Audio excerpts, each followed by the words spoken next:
फ़लसफ़ा मग़रिब की तारीख़ बाय बर्ट्रैंड रसल, पार्ट 22। फ़याज़ इंसान इस तरह का होता है क्योंकि इससे कमतर शख्स गैर ज़रूरी इंकिसार वाला और इससे बढ़कर होना मगरूर होता है। इस ख्याल से आदमी लर्ज़ जाता है कि वो इंसान किस कदर मगरूर होगा। इस मिसाली इंसान के मुतालिक कुछ भी कहिए, लेकिन एक बात वाज़ेह है, ऐसे बहुत से लोग इस माशरे में नहीं होंगे। लेकिन इस आम मफ़हूम में बात नहीं करना चाहता जिसमें यह कहा जाता है कि नेक लोग ज़्यादातर नहीं होते हैं, जिसकी वजह यह है कि नेकी एक मुश्किल अमर है। मेरी मुराद ये है कि एक फ़याज़ इंसान की खूबियों का ज़्यादातर इन्हिसार इसकी गैर मामूली मुआशरती हैसियत पर है। अरस्तू अहलाकियात को सियासियात की एक शाख करार देता है। ये बात हैरान कुन नहीं, क्योंकि वो गुरूर की तारीफ़ के बाद ये समझता है कि शहनशाहत बेहतरीन तर्ज़ हुकूमत है और इसके बाद बेहतरीन तर्ज़ हुकूमत इशराफिया जागीरदारी है। शहनशाह और इशराफिया फ़याज़ इंसान हो सकते हैं, लेकिन आम शहरी अगर इस लायहा अमल के मुताबिक रहने की कोशिश करेंगे तो उनका तमस्खुर उड़ाया जाएगा। ये बात हमें एक सवाल की तरफ ले आती है जो निसफ़ अहलाकी है और निसफ़ सियासी। क्या हम अहलाकी तौर पर ऐसे मुआशरे को काबिल इत्मीनान करार दे सकते हैं जिसमें अपने बुनियादी आइन के मुताबिक बेहतरीन अशिया तो चंद एक के लिए महसूस हैं, लेकिन अक्सरियत को सिर्फ बाकी मानदा अशिया पर ही कनायत करना होती है? अफलातून और अरस्तू तो इसका जवाब मस्बत में देते हैं और नटशे इसका हम नवा है, लेकिन रवाकी, मसीही और जमहूरियत पसंद का जवाब नफ़ी में है। लेकिन इनके ना कहने के अंदाज में बहुत फ़र्क है। रवाकी और इब्तदाई अहद की मसीही का ख्याल था कि पसंदीदा तरीन शय नेकी है, और यह भी कि इंसान के नेक बनने में खारजी हालात इसे रोक नहीं सकते।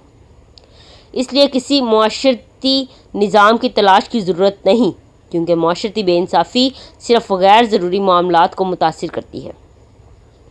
इसके बरक्स जमहूरियत पसंद का ख्याल है कि जहाँ तक सियासियात का ताल्लुक़ है, सबसे ज़्यादा ज़रूरी इक़्तिदार और इमलाक हैं, इसलिए वो किसी ऐसे मुआशरती निज़ाम को कबूल नहीं कर सकता जिसमें इन एतबारात से बेइंसाफ़ी हो।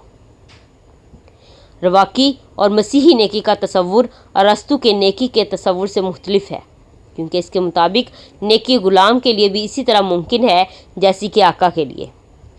मसीही अहलाकियात से गरूर को नापसंद करार देती है, जबकि अरस्तू इसे नेकी करार देता है।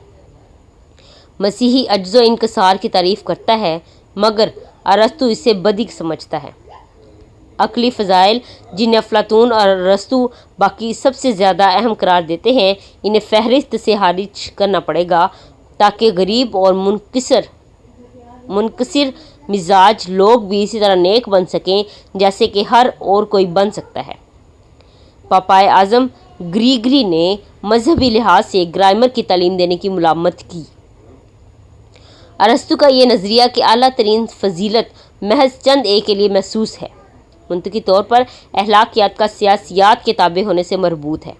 अगर मकसूद अच्छे फ़र्द की बजाय अच्छा मुआशरा है, तो फिर अच्छा मुआशरा वही हो सकता है जिसमें अताअत करने वाले लोग हों। एक आर्केस्ट्रा में पहली सारंगी ओबी से ज़्यादा अहम है, अगरचे हम कल के बेहतरीन होने के लिए दोनों ज़रूरी हैं। एक ऐसे साजंदों के ताइफे को इस असूल पर मुनज़्ज़म करना नामुमकिन है कि हर साज जिंदा है जो बेहतरीन समझता है कि हर सा जिंदा है जो बेहतरीन समझता है, अकेला वही राग अलापता है। इसी किस्म का असूल इसे वसी सल्तनत पर भी सादिक आता है, ख्वाह वह कितनी जमहूरियत नवाज हो। एक जदीद जमहूरियत कदीम जमहूरियतों के बरक्स मुंतखब अफराद जैसे प्रेसिडेंट या वज़ीर आज़म को ज़्यादा अख्तियारात सौंप देती है और इनसे इस किस्म की खूबियों की तवक्को रखती है जिस किस्म की खूबियों की आम शहरी से तवक्को नहीं रखी जाती।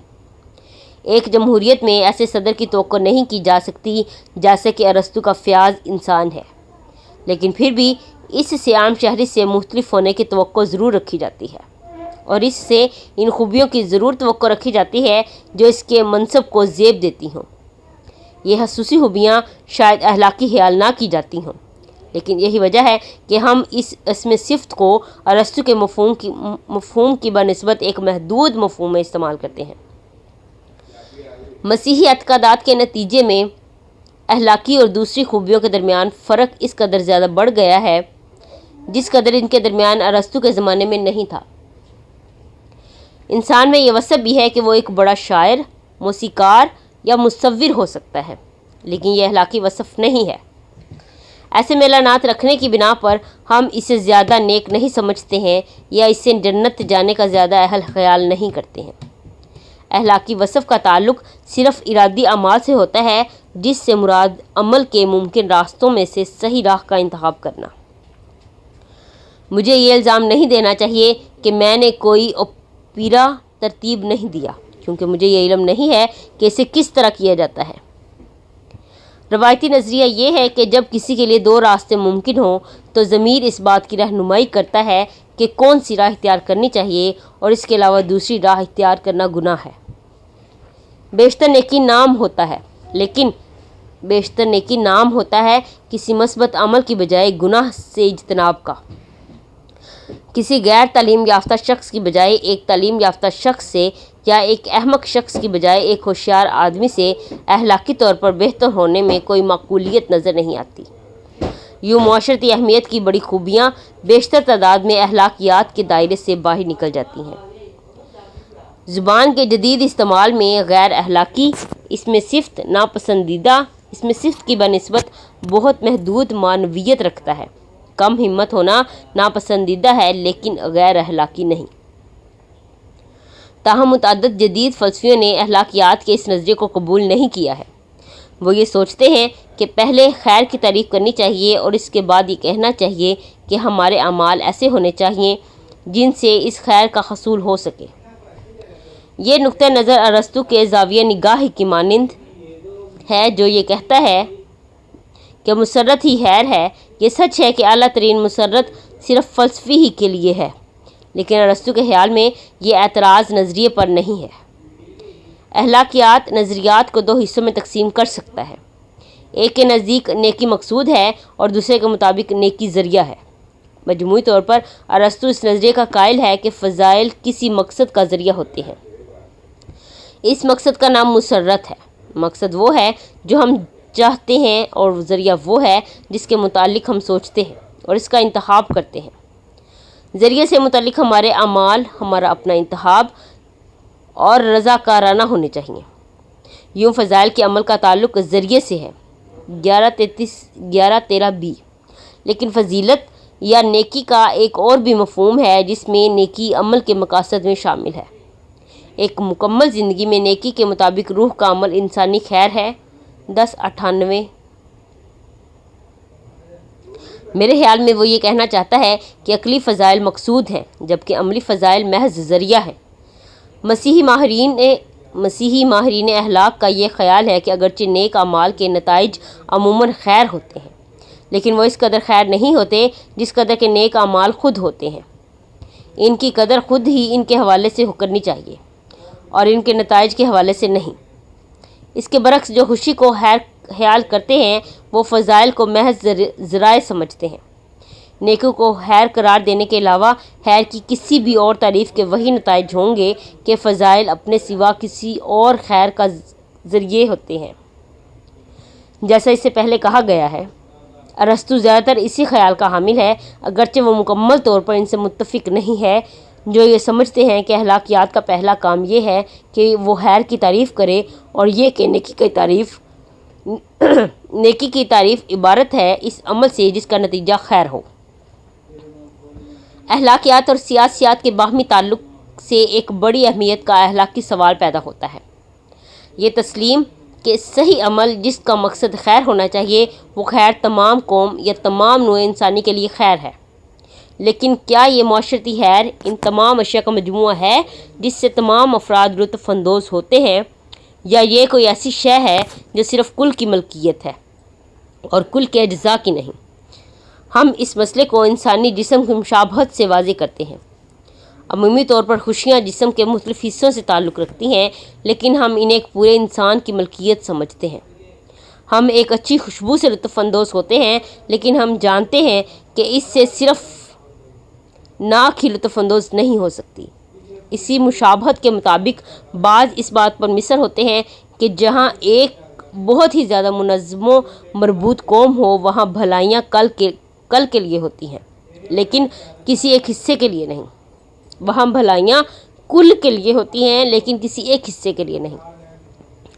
अगर वो फ़लसफ़ी हैं तो हीगल की तरह इनका ये ख्याल होता है कि जो खूबी भी खैर है वो बहैसियत मजमूई तमाम कायनात की सिफत है, लेकिन अमूमी तौर पर वो मज़ीद कहते हैं कि इस खैर को फ़र्द की बजाय रियासत की भलाई करार देना कम गलत है। मुंतकी तौर पर इस नज़रिए को यूँ पेश किया जा सकता है, हम मुतअद्दिद खूबियाँ रियासत से मंसूब कर सकते हैं, इसके मुख्तलिफ अफराद से नहीं, यानी इसकी खसूसियात, आबादी, वसअत और इक़्तिदार वगैरह। जिस नज़रिए पर हम बहस कर रहे हैं वो इस हिस्से में अखलाकियात सिफ़ात रख देता है और कहता है कि वो अफराद के लिए रियासत से महफूज होती हैं। एक शख्स का ताल्लुक़ एक गुंजान, आबाद या एक अच्छी रियासत से हो सकता है, लेकिन वो ये कहते हैं कि वो आबादी से ज़्यादा बेहतर नहीं है। ये नज़रिया ज़्यादातर जर्मनी के फ़लसफ़ियों का रहा है। ये नज़रिया अरस्तु का नहीं है, सिवाय किसी मुमकिन हद तक तसव्वुर अदल के। अखलाकियात का बहुत हिस्सा दोस्ती पर बहस के लिए वक़्फ़ है। इसमें वो तमाम हिस्से शामिल हैं जो मोहब्बत से ताल्लुक़ रखते हैं। मुकम्मल दोस्ती सिर्फ़ अच्छे लोगों के मबैन ही मुमकिन है। बहुत लोगों का दोस्त होना नामुमकिन है। एक शख्स को चाहिए कि ख़ुद से बुलंद मर्तबा शख्स के साथ दोस्ती कायम ना करे जब तक वो ज़्यादा फजीलत वाला इंसान ना हो, क्योंकि ये इसकी इज़्ज़त करने का जवाज़ होगा। हमने देखा है कि गैर हम मर्तबा रिश्तों में, जैसे शोहर और बीवी का या बाप और बेटे का, अल्लाह तर फ़रीक के साथ ज़्यादा मोहब्बत की जानी चाहिए। खुदा से दोस्ती होना नामुमकिन है, क्योंकि खुदा हमसे मोहब्बत नहीं कर सकता। अरस्तु इस पर बहस करता है कि क्या इंसान ख़ुद भी अपना दोस्त हो सकता है, और ये फ़ैसला करता है कि सिर्फ़ इस वक्त मुमकिन है जब इंसान नेक हो। वो दावा करता है कि बद किरदार लोग अक्सर खुद से नफ़रत करते हैं। एक नेक किरदार आदमी को ख़ुद से मोहब्बत करनी चाहिए, लेकिन शरीफाना तौर पर। 1169 ए दोस्त बदनसीबी में बाइस राहत होते हैं, लेकिन इससे हमारी हमदर्दी तलब करके इन्हें नाखुश नहीं बनाना चाहिए। यह अंदाज सिर्फ औरतों या औरतों की सी फितरत रखने वाले मर्दों का होता है। दोस्त सिर्फ बदनसीबी ही में पसंदीदा नहीं होते, लेकिन एक खुशबाज शख्स को अपनी खुशी में शिरकत के लिए भी दोस्तों की ज़रूरत होती है। कोई शख्स तन्हाई के लिए सारी दुनिया को तरजीह नहीं देगा, क्योंकि इंसान एक मुआशरती जानदार है और ये इसकी फितरत है कि वो दूसरों के साथ रहे। 1169 बी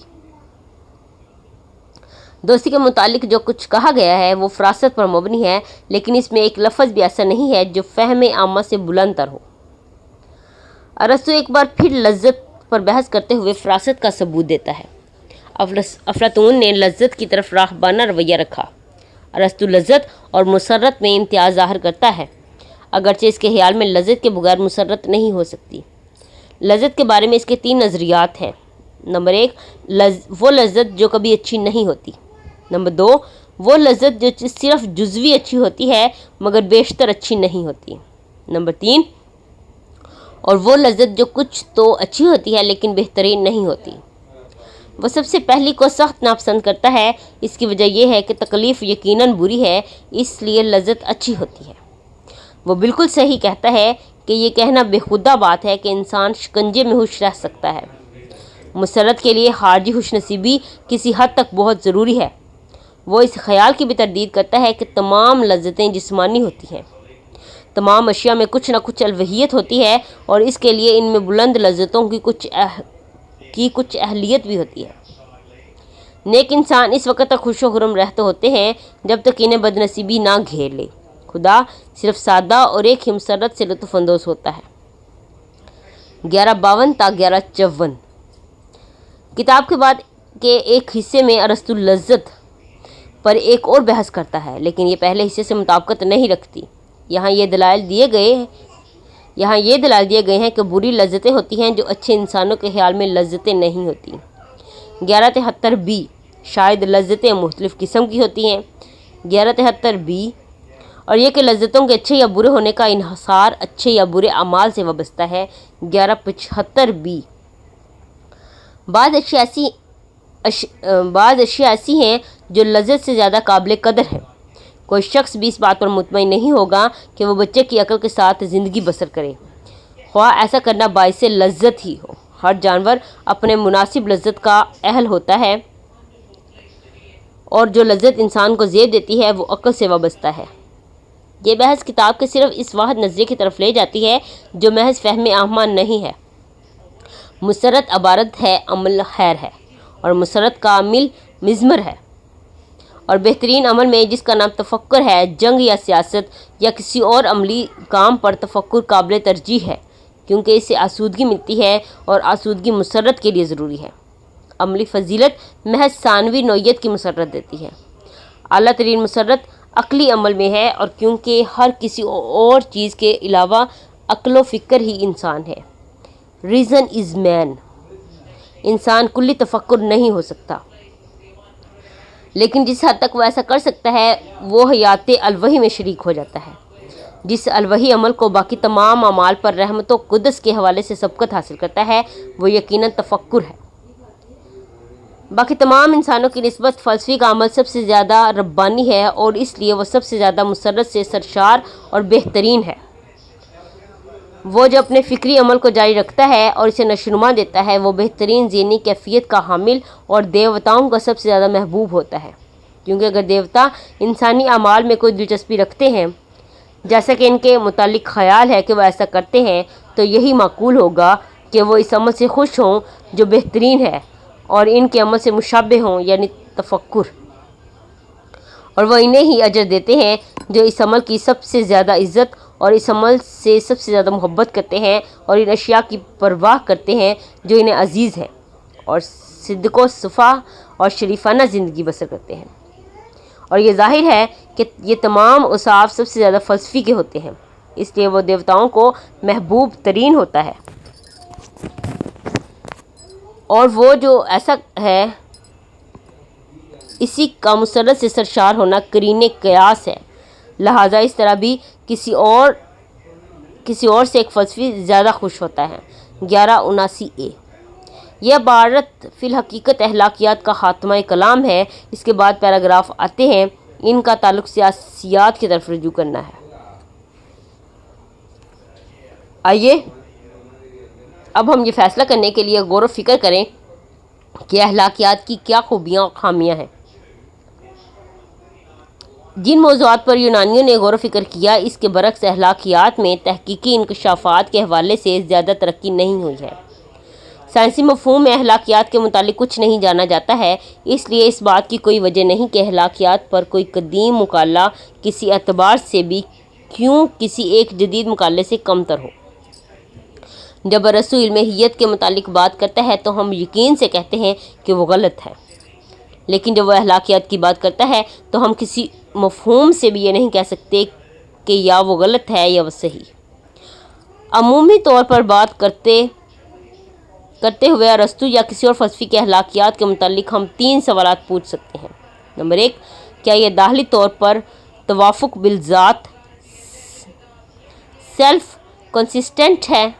नंबर 2, क्या यह मुनसफ़ के बाकी मानदा नज़रियात से वाबस्तगी का हामिल है।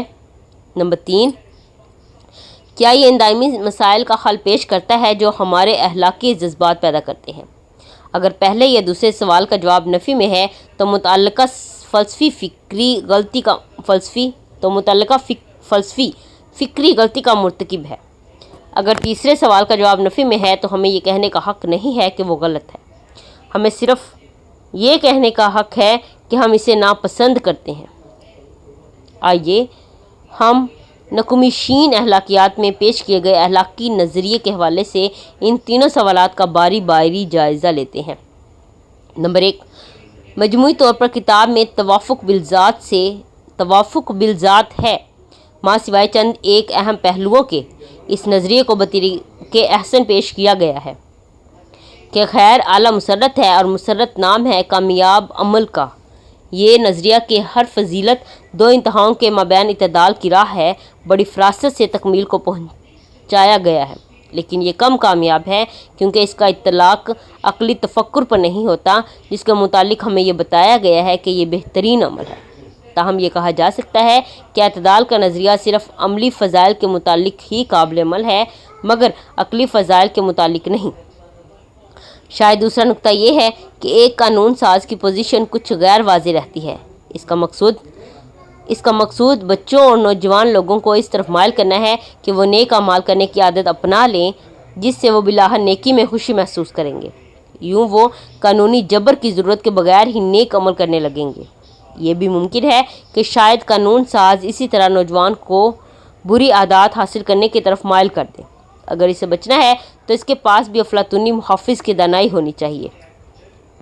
अगर इस बात की रोकथाम ना की गई तो ये दलील बेमानी हो जाएगी कि मुसर्रत नेकी की ज़िंदगी बसर करने से हासिल होती है। ताहम ये मसला अहलाकियात की बनिस्बत सियासियात से ज़्यादा ताल्लुक़ रखता है। नंबर 2, अरस्तु की अहलाकियात तमाम नुकात में इसकी मबादुल तिबियात से मुताबिकत रखती है। बिलाशुबा इसके मबादुल तिबियाती नज़रियात ख़ुद ही अहलाकी रजायत का इजहार है। वो गाई इल्लतों की साइंसी अहमियत में यकीन रखता है। इसमें यह अक़ीदा मिज़मर है कि कायनात के इर्तिका के अमल पर मकसद की फरमा रवाई है। इसका ख्याल है कि अक्सर तग़य्युरात ऐसे होते हैं जो तंजीम या हियत में इजाफ़ा फ़राहम करते हैं, और बुनियादी तौर पर नेक आमाल वो होते हैं जो इस रुझान की हमायत करते हैं। ये सही है कि इस अमली अहलाकियात का ज़्यादातर हिस्सा ख़ुसूसी तौर पर फ़लसफ़ियाना नहीं है, बल्कि इंसानी मामलात के मुशाहदे का महज नतीजा है। लेकिन इसके नज़रिए का ये हिस्सा अगरचे इसकी मबादुल तिबियात से अलग हो सकता है, लेकिन इससे अदम मुताबिकत नहीं रखता है। नंबर 3, जब हम अरस्तु के अहलाकी ज़ौक़ का अपने अहलाकी ज़ौक़ से मुवाज़ना करते हैं तो सबसे पहले ये देखते हैं, जैसा पहले कहा गया है, अदम मसावात में कबूलियत जदीद एहसास से बहुत मुतनाक़िज़ है। न सिर्फ ये कि ग़ुलामी पर एतराज़ नहीं है या खामदों और वालिदों की बीवियों और बच्चों पर बहुत बरतरी है, बल्कि ये भी कहा गया है कि जो कुछ बेहतरीन है वो लाजमी तौर पर सिर्फ चंद एक के लिए महसूस है, फ़याज़ मर्द और फ़लसफ़ी। इससे यह नतीजा अहस होता है कि ज़्यादातर इंसान चंद एक हुक्मरानों या फ़लसफ़ियों के लिए पैदावार का बड़ा ज़रिया है। कांट ने कहा था कि हर इंसान बज़ाते ख़ुद एक मकसद है। इस बात को मसीहियत के मुतारिफ़ करदा नज़रिए का इज़हार ख़याल किया जा सकता है। ताहम कांट के नज़रिए में एक मुंतकी मुश्किल ये है कि जब वो इंसानों के मफादात में टकराव हो जाए तो किसी फ़ैसले पर पहुँचने का वो कोई ज़रिया नहीं बताता है। अगर हर एक मकसद बिलज़ात है तो हम इस असूल तक कैसे पहुँचेंगे जो ये मुतय्यन करे कि कोई राह निकल आए। ऐसे असूलों का ताल्लुक़ सिर्फ फ़र्द की निस्बत किसी ग्रोह से मुतालिक होगा। लफ्ज़ के वसी तर मफ़हूम में ये इंसाफ का असूल होगा। बिनथम और अफादियत पसंद इंसाफ की तशरीह मसावात करते हैं। जब दो अफराद के मफादात में टकराव होता है तो सही राह वो है जो मुसरत की ज़्यादा से ज़्यादा कुल मिकदार मुहैया करे। कतई नज़र इसके दोनों में से कौन इसे हासिल करता या वो दोनों किस तरह इसमें शिरकत करते हैं। अगर बुरे इंसान की बनिस्बत अच्छे इंसान को ज़्यादा हिस्सा मिलता है तो इसकी वजह यह है कि आखिरकार बद किरदार इंसान को सज़ा देने और नेक किरदार को इनाम देने से मजमूई मुसरत में इजाफ़ा होता है। इसका सबब कोई अहलाकी नज़रिया नहीं जिसके तहत बुरे शख्स की निस्बत नेक इंसान ज़्यादा का मुस्तहिक है। इस नज़रिए के मुताबिक इंसाफ का ताल्लुक़ मुसरत की कमियत से है, जिसमें किसी फ़र्द या तबका की दूसरे फ़र्द या तबका के खिलाफ हमायत मकसूद नहीं है। बशमूल अफलातून और अरस्तु यूनानी फ़लसफ़ियों का तसव्वुर इंसाफ मुख्तलिफ है, और ये वो है जो आज भी वसी पैमाने पर मुरव्विज है। इनका ख्याल था जो इब्तदाई तौर पर मज़हब से लिया गया था कि हर शय या शख्स का अपना एक मुनासिब दायरा है जिससे बाहर निकलना बेइंसाफ़ी है। बाज़ इंसान अपने किरदार या मेलानात के बलबूते पर दूसरों की निस्बत वसी तरह का इक़्तिदार के अहल हैं और अगर वो दूसरों से ज़्यादा मुसर्रत से लुत्फ़अंदोज़ होते हैं तो इसमें कोई बेइंसाफ़ी नहीं है। अरस्तु के यहाँ यही तस्लीम शुदा नज़रिया है, लेकिन इसकी बुनियाद कदीम मज़हब है जो बहुत ही इब्तिदा के फ़लसफ़ियों में तो नुमायाँ है, लेकिन अरस्तु की तहरीरों से ऐसा ज़ाहिर नहीं होता है। अरस्तु के यहाँ खैर ख्वाही या इंसान दोस्ती मुकम्मल तौर पर नायाब है। इंसानियत के दुख जिस हद तक वो इनसे आगाह है, इसे जज्बाती तौर पर मुतासिर नहीं करते हैं। वो इन दुखों को अक़ली तौर पर एक बदी करार देता है, लेकिन इस बात की कोई शहादत नहीं मिलती कि ये दुख इसे नाखुश बनाते हैं, माँ सिवाय जब इसके दोस्त दुखी हों।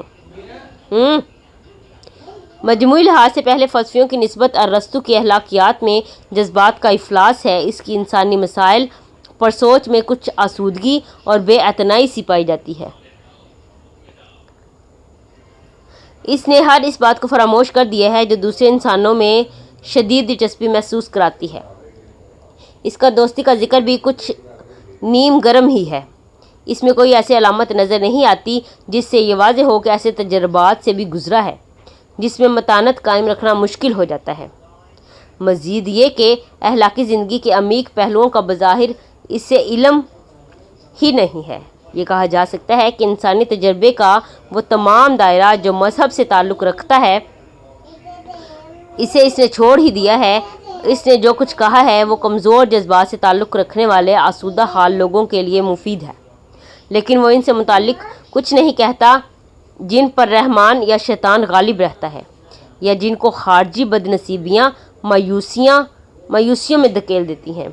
मेरी राय में इन वजूहात के बायस इनकी अखलाकियात अपनी शोहरत के बावजूद बुनियादी अहमियत से मुअर्रा है। बाब नंबर 21, अरस्तु की सियासियात।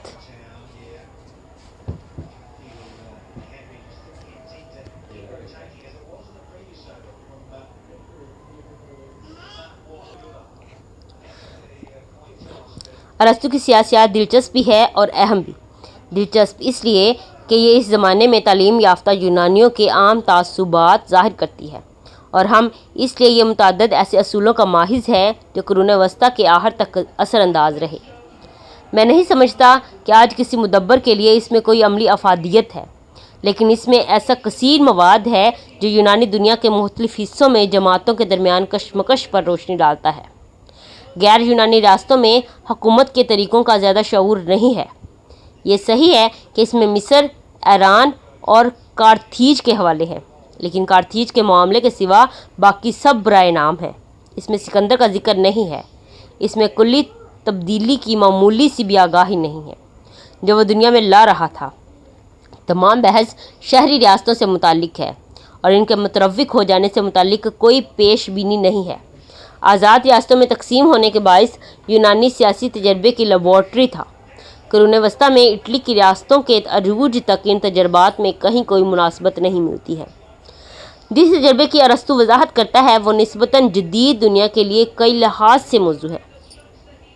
किताब के लिखे जाने के बाद ये 1500 साल तक किसी रियासत के लिए गैर मौजू रही है। हमें बताया गया है कि जब यूरोपैड पर मकदूनिया के बादशाह अर्किलास के दरबार में ठहरा हुआ था तो इसके खिलाफ बदबू फैलाने की किसी डेकामोनस ने शिकायत कर दी। अपने गुस्से को ठंडा करने के लिए बादशाह ने इजाज़त दी कि यूरिपिडीज़ डेकामोनस को कोड़े लगाने की सज़ा दे। यूरिपिडीज़ ने ऐसा ही किया। कई सालों के इंतज़ार के बाद डेकामोनस बादशाह को मारने की साजिश में शरीक हो गया और साजिश कामयाब रही, लेकिन इस वक्त तक यूरिपिडीज़ मर चुका था। हमें यह भी कहा गया है कि बच्चों का हमल सर्दियों में करार पाना चाहिए जब हवा शमाल में चलती है। फहश बयानी से सख्ती से परहेज़ करना चाहिए क्योंकि शर्मनाक अल्फाज शर्मनाक अमाल की तरफ ले जाते हैं। फहाशी को हरगिज़ बर्दाश्त नहीं करना चाहिए सिवाय मंदिरों में जहाँ कानून मुगल्लज़ात की इजाज़त देता है। लोगों को कम उम्री में शादी नहीं होनी चाहिए क्योंकि इस सूरत में बच्चे कमज़ोर और लड़कियां पैदा होंगी, बीवियां आवारा हो जाएंगी और खाविंदों की नशोनुमा रुक जाएगी। शादी की सही उम्र मर्दों के लिए 37 साल और औरतों के लिए 18 साल है। हमें पता चलता है कि जब तालीस को गुर्बत का ताना दिया गया तो इसने कैसे किस्तों पर जैतून के तमाम बेलने खरीद लिए और फिर इनकी मनमानी कीमत हासिल की। इसने ऐसा ये साबित करने के लिए किया कि फ़लसफ़ी दौलत बना सकते हैं और वो गरीब रहते हैं। तो इसकी वजह यह है कि इनके सोचने के लिए दौलत के सिवा और ज़्यादा अहम बात होती है। ताहम ये तमाम बातें सरराह आ गई हैं। अब हम ज़रा संजीदा मिसाल की तरफ आते हैं।